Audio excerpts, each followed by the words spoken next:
Assalamualaikum warahmatullahi wabarakatuh.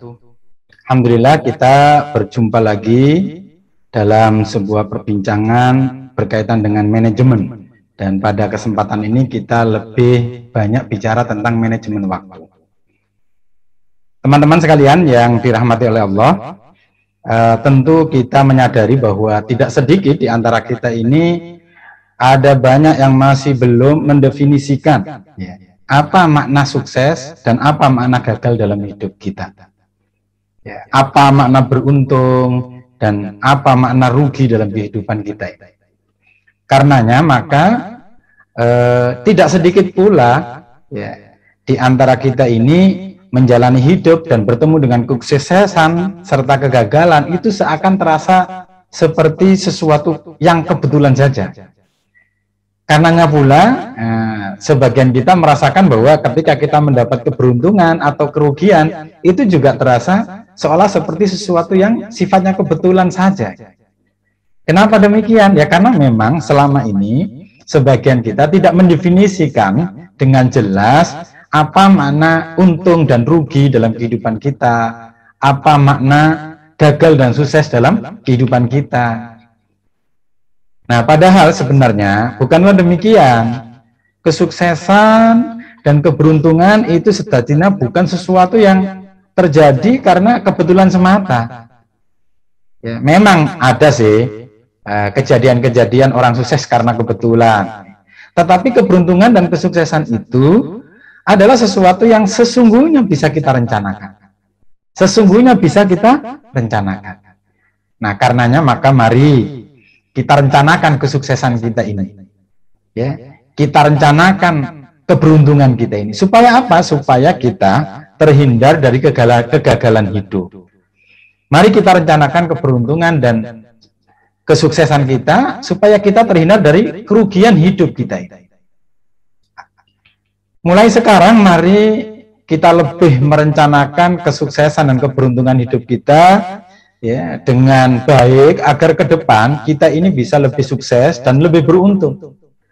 Agar kita semua punya potensi besar untuk tidak mengalami penyesalan dalam kehidupan. Teman-teman sekalian yang dirahmati oleh Allah, para mitra sukses dalam perjalanan hidup, selanjutnya mari kita kenali sebenarnya apa penyebab utama dari penyesalan hidup seseorang itu. Apa sesungguhnya yang membuat kita ini mengalami penyesalan dalam hidup?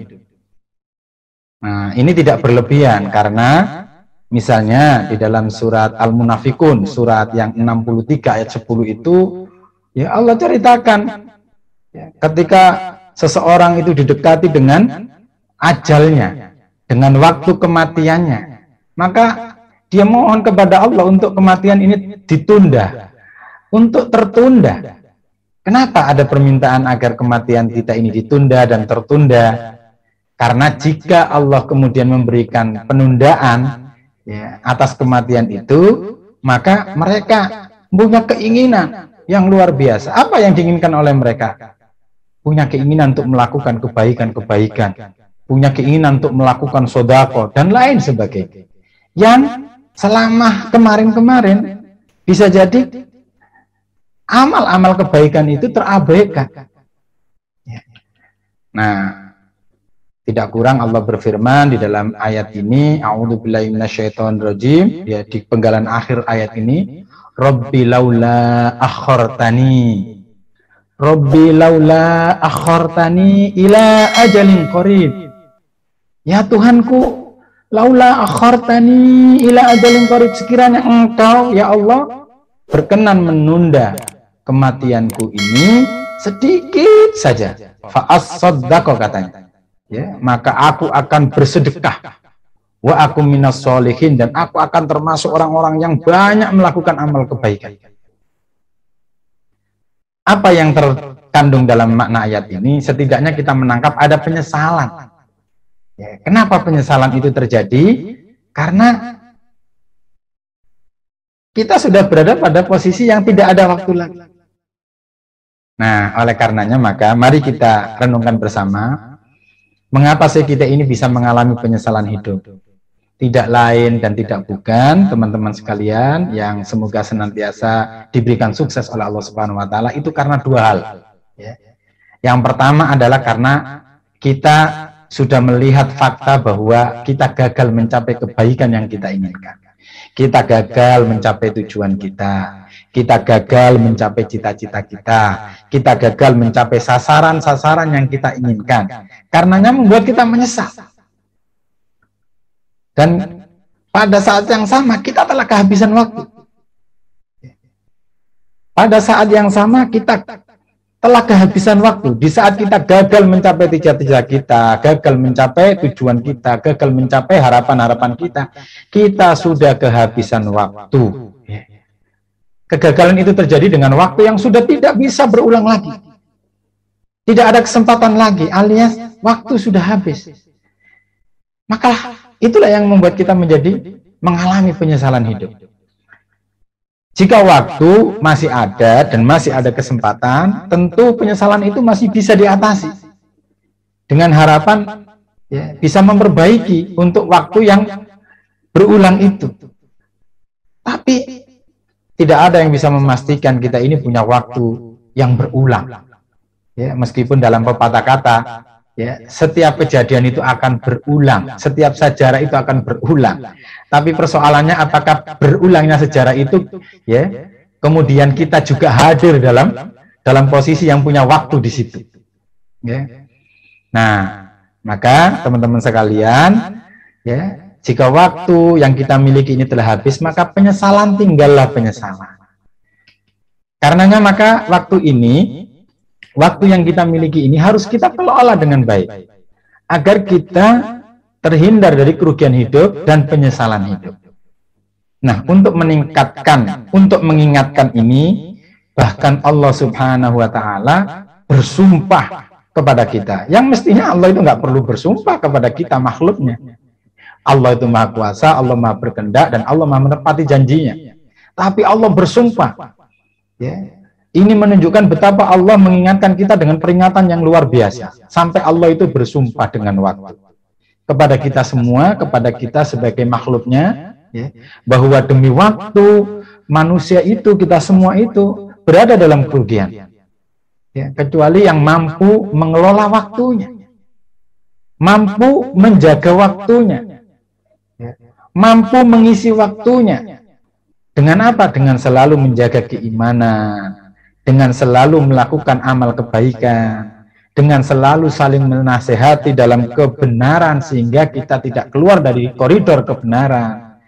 Dengan selalu saling memberi nasihat karena kondisi kita ini masing-masing selalu mengalami pasang surut. Dan disitulah kemudian kita perlu hadir orang-orang di sekitar kita yang mau berkenan menasehati kita ketika kita sudah mulai nyerempet-nyerempet kepada hal-hal yang tidak benar. Allah berfirman di dalam sebuah surat yang sangat-sangat kita hafal sejak kecil, A'udzubillahi minasyaitonirrajim, wal asri innal insana lafi khusrin illal ladzina amanu wa amilus sholihat wa tawasaw bil haqq wa tawasaw bis sabr. Sesungguhnya manusia ini selalu dalam kerugian kecuali orang-orang yang mampu mengelola waktunya. Siapa itu? Kecuali orang-orang yang selalu menjaga keimanannya, illal ladzina amanu wa amilus sholihat, dan orang-orang yang selalu bisa mengisi waktunya dengan amal-amal kebaikan, wa tawasaw bil haqq wa tawasaw bis sabr, dan orang-orang yang selalu bisa menjalani waktu demi waktu yang dia miliki dengan senantiasa saling menasehati dalam hal kebenaran dan kesabaran. Maka teman-teman sekalian, para pegiat ya, waktu dalam konteks kebaikan, ya, mari kita sadari bersama, mengelola waktu, manajemen waktu itu adalah sesuatu yang mudah diucap, ya. Mudah diucapkan dalam lisan, dalam kata-kata, namun tidak semudah itu untuk dilaksanakan. Ya, kenapa? Karena mengelola waktu, manajemen waktu itu memerlukan kita untuk terlatih. Karenanya kita perlu melatih diri untuk mengelola waktu.